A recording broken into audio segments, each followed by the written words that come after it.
Penguin Random House Audio presents A Good Kill by Jon Mcmahon. Read for you by Jon Lindstrom. This one's for Hank. We miss you every day. 1. In times of reflection, I find that my chosen profession isn't one that I'd recommend to others. Homicide is a lonely division in a police department, filled with a particular type of person, as comfortable with the dead as with the living, and often able to suppress their emotions in ways that cannot be healthy.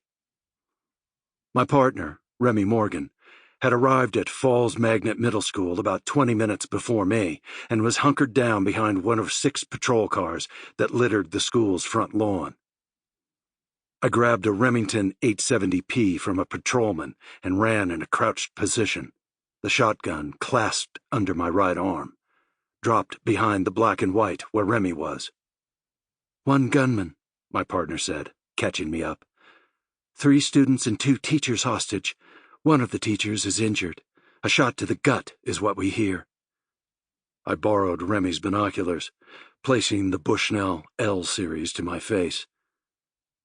"The hostages are in the art room, PT," she said. "Back of the building, far right. All the rest of the staff and students are accounted for. 59 adults, 394 kids." I scanned the school grounds. To the right of the main building was a rectangular sports field, currently dressed for football and not a soul on it. To the left was a concrete area with 2 deserted basketball courts and a cluster of orange metal lunch tables. Backpacks and Coke cans lay abandoned on the ground in the lunch area. Even farther left was the new library, no longer under construction, but not yet open. A vinyl banner was strung across the front, announcing the date of an upcoming ribbon cutting. "There's something else," Remy said. "Avis Senza may be one of the 3 girls inside." I pulled the binoculars down and made eye contact with my partner. Avis Senza was a budding 13-year-old artist who attended the magnet school. She was also the daughter of our boss, Police Chief Dana Senza. "Bullshit," I said. But Remy's face was dead serious. My partner wore gray Kevlar over a white blouse and tan pants. The outfit contrasted with her dark brown skin. "Vest," she said to me, tapping at her own protection. I grabbed mine, pulled the straps tight around my chest. "The first report came in at 1:57, Remy said.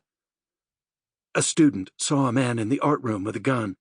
The kid did a 180, pulled the fire alarm, and hightailed it." From there, whispers and texts moved through the school faster than summer lightning. Soon, 400 kids were racing across the parking lot. Kids streamed into the nearby forest, Remy explained, flooded into adjoining neighborhoods. I turned and re-examined the campus. Falls Magnet Middle School was only 2 years old, built on land that locals once called the Sullivan Farm.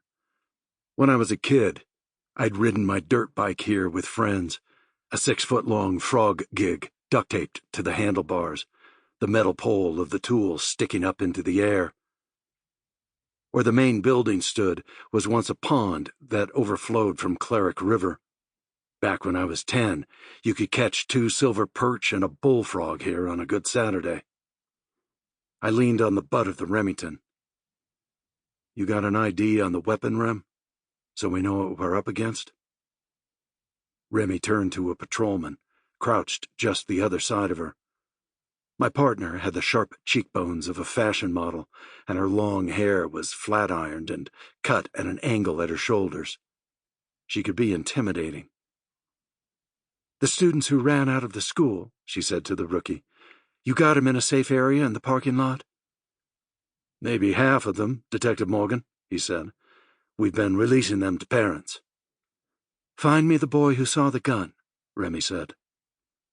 The patrolman took off, sprinting out of the area in a crouched position. My name is P.T. Marsh, and Mason Falls, Georgia is my town. Lately, we top out at around 130,000 souls, so we're not so big that there's more than 2 Walmarts in town. Then again, we're not so tiny that it won't make national news when a school shooting happens. In the distance, 100 feet behind us, a white pop-up tent had been erected by patrol, a planning area. Farther back, in the visitors' parking lot, a CNN van was unloading camera equipment, an unfortunate circumstance of being 90 minutes from Atlanta. There was always a CNN van on some highway nearby. I tapped at the bullhorn by Remy's side, and she explained how she'd tried to make contact with the gunman before I arrived. Patrol also called the cell numbers of both teachers held in the school, she said. No answer. And Chief Senza? He's probably 20 minutes out, Remy said. Protocol is clear, though, PT. Talk the shooter down. Make sure no one else gets injured or worse. I took this in, realizing the extra sensitivity with the chief's daughter in play. Still, I'd overseen last year's active shooter training, so I knew the statistics better than anyone else in the department. In 70% of these scenarios, the ordeal ends only when the gunman is confronted or killed by police or himself. You remember a dare talk we did here last year? I asked. Remy shook her head. We'd been partners for a year and a half. Slightly less if you counted the time this summer when she took a 3-month shift working in county. The kids weren't paying attention, I reminded her. So the teacher decided to take the class outside? Yeah, Remy nodded. A look of familiarity came to her face. I motioned over the top of the 1-story brick building where the shooter was. Those pine trees to the right curve around back. There's a maintenance shed tucked under a hedge of ironwood. What are you thinking? My partner asked. I'm going to circle back there, I said. See if I can get a different angle on this guy. Maybe climb up on the roof of that shed. I grabbed the Remington. You got your walkie? Remy asked. I looked down. It was clipped to my belt. And my cell, in case you want to stay off the radio. If you get the shot, Remy said. I thought we were trying to talk him down. We are, she said. But if conditions change and you get a good look. Remy hesitated, her eyes searching mine.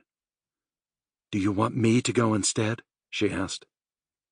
I took off without answering, making a beeline back toward the police tent. When I was almost there, I ducked left into the forested area that ran between the school and State Route 903.